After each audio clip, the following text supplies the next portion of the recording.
Hello and welcome to this MOOC course on power plant engineering. In this part of the power plant engineering module 3, we are going to discuss about the hydraulic power plant.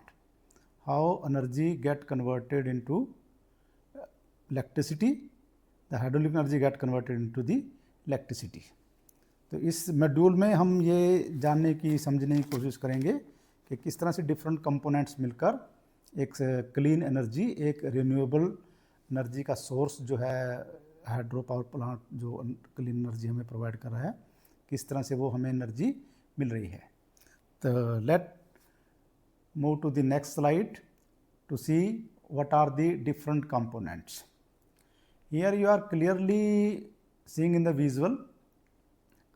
There is a dam, a reservoir, penstock, turbine and generator, transmission lines, and all these different components are making the electricity from the hydraulic energy.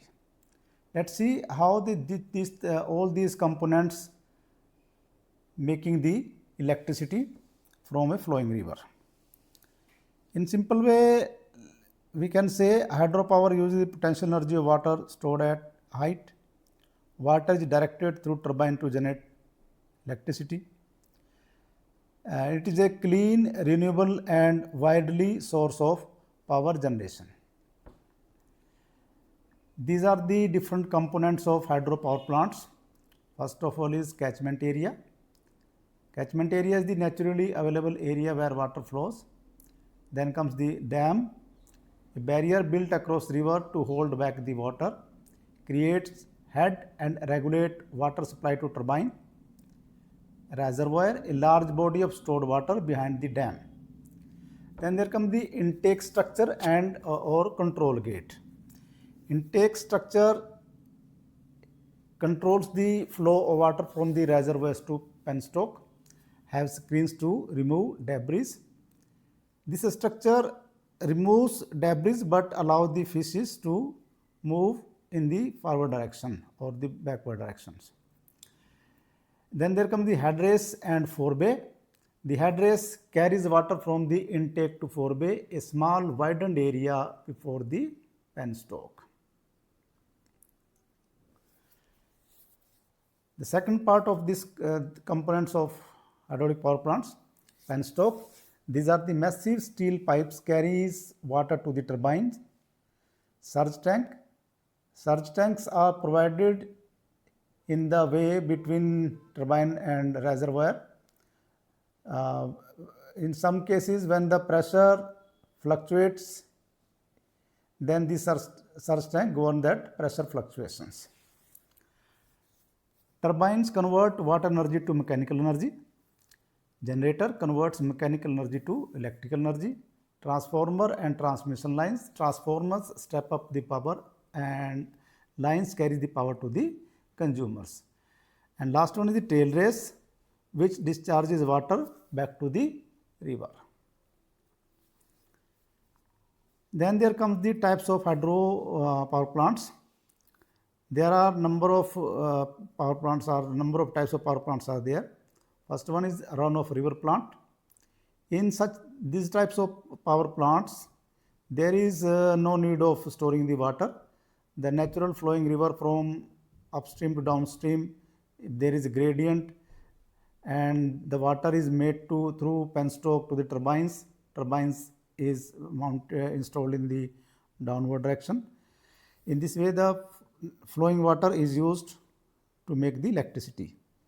All other components are there, penstock, turbine, generators, all will be there.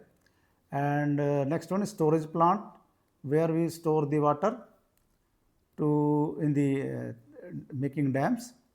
And there comes the pumped storage plant. Pumped storage plants uses two reservoir, one is upstream, one is in the downstream. And the water from the bottom reservoir is pumped back to the upper reservoir to support the powerhouse to support the electricity generation in the time of when water is available in small quantity. In this way, such type of arrangement is used for stabilizing the grid. Another classification is also there: mini, micro, and small and large.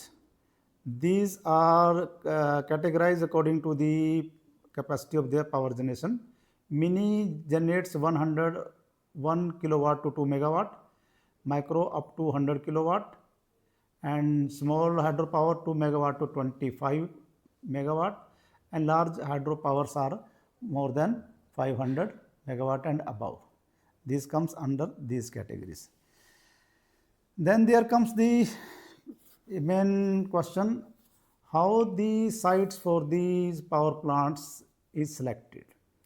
There is some criteria which are to met for constructing a power point at a particular site, and these are the some of them I have taken here. One is hydrology. Hydrology key criteria is here: water availability and water head. Because the efficiency of the power plants, hydraulic power plants, mainly depends upon this water availability and the head of water. Under these heads, adequate and reliable run of data for continuous power generation,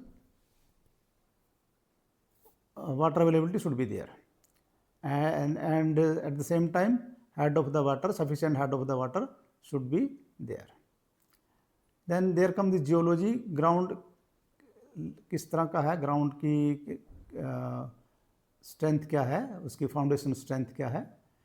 These are the foundation should be strong enough to support the heavy structure of dam and powerhouse, etc. Reservoir seepage, watertight reservoir basin to prevent water loss. Topography, shape, dam location, narrow gorge or valley to minimize the dam length and construction cost. Economics and logistics, distance to load center, accessibility. This is one of the important point. The site should be accessible. We have to transport lot of machineries, lot of manpower there, and economics and logistic point of view is also one of the main criteria. Then there come the environmental and social impact. There should be minimal disturbances to ecosystem and low cost for land submergence and population resettlement. These are some of the criteria, and we will discuss criteria for the dam selection, for the turbine selection in our coming videos.